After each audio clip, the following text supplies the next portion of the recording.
Trackers, we just wrapped up this week's video and I want to do an extra one. This is probably something, me personally, being in the same situation and asking for help, I probably should have jumped on this a long time ago. So I apologize to my subscribers and I apologize to Stephan Ficher for not jumping on and supporting him sooner. So let's get some legal stuff out of the way and then we'll continue with the video, as this is sort of to do with the lawsuit that's going on. So this video is all my own opinion, and all the findings and facts is up to you guys to sort of check, and it's just me sort of putting my freedom of speech out there. So please don't take it as anything factual. And yeah, it's just freedom of speech to help Stefan. So let's get into it.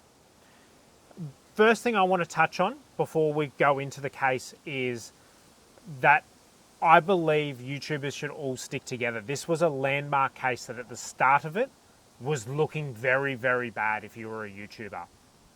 If DCS had won and there was no ramifications, it would have meant there was going to be mass censoring on YouTube, which would hurt the consumer because you guys wouldn't be able to get honest information. There would have been a whole bunch of court cases followed, probably Darcy suing the shit out of me would be one of them. And it would have meant that every product review moving forward, YouTubers would have only been able to give you the good things out of fear of highlighting any of the bad.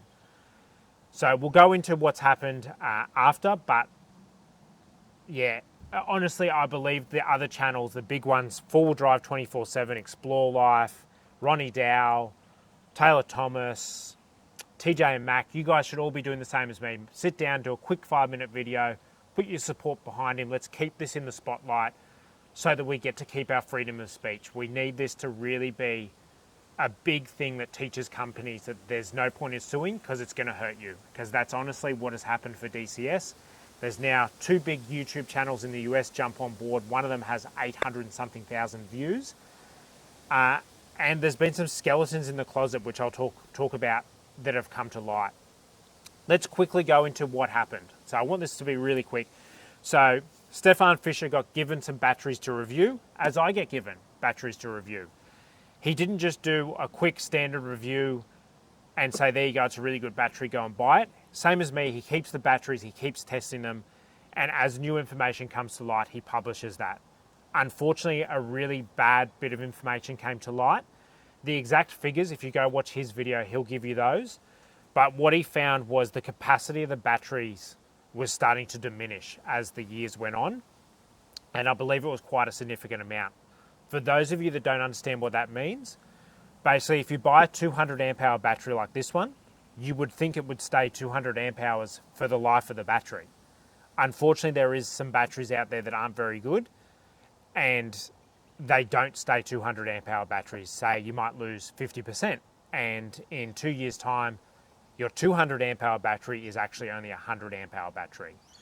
So that was what Stefan found, that the batteries were losing storage capacity.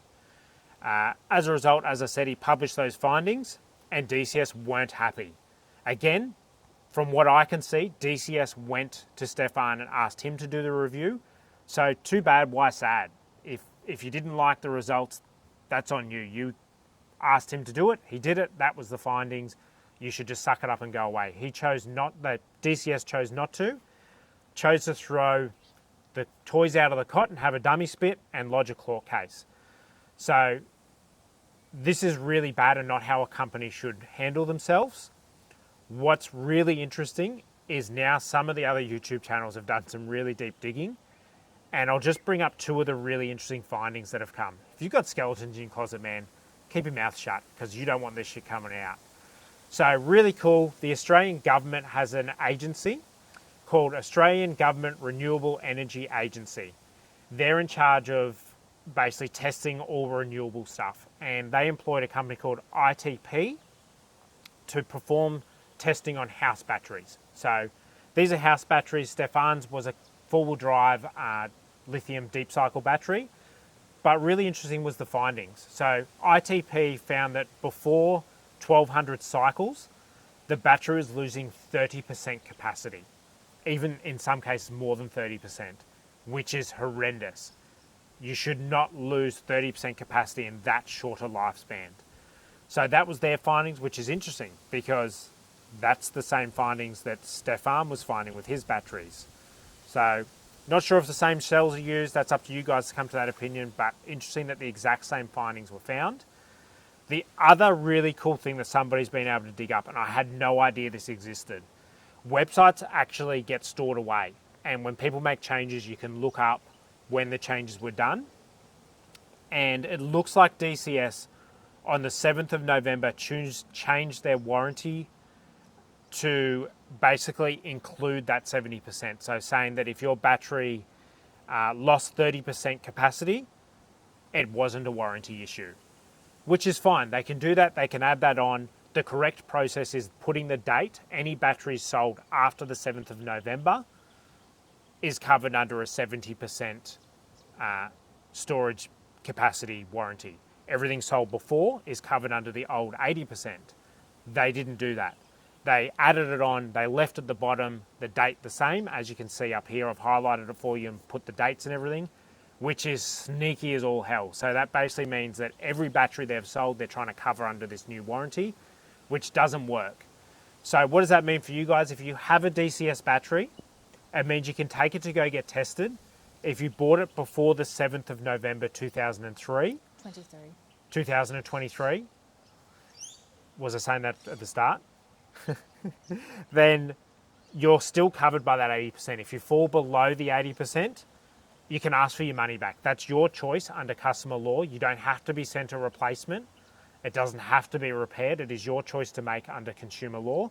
If they refuse to give you your money back, you can then lodge a really quick, easy QCAT claim, which cost us $150 to do ours. We can't touch on what it was for because we signed a non-disclosure, but it's a really simple process where lawyers aren't allowed. No legal advice is allowed either. It's just between you and the company that you purchased from. So really cool, simple process. If you want to get your money back, I recommend doing that. And yeah, that's a nice quick wrap up. It's just me wanting to show my support and show that in 2024, doesn't matter if you're big, small, everybody has a voice. And I love this about where we are these days, that everybody has a voice and everybody has freedom to express that voice. And if somebody tries to shut that freedom down, we should rally together as a community to stop that. So if any more information comes to light, I'll keep doing videos to keep this in the spotlight, and I hope other YouTubers jump on board. That's about it, guys. As always, like, comment, subscribe. Let me know if you think this video was worthwhile doing. And Stefan's doing a GoFundMe for his court case, so please go on and give him some donations to help him fund it. Even though it looks like with how bad this has blown up in DCS's face, it looks like it should probably just go away. If I was DCS, I'd get rid of the court case and just move on. But up to you guys. If you want to go give support, watch his videos, and other YouTubers, please do some. See ya.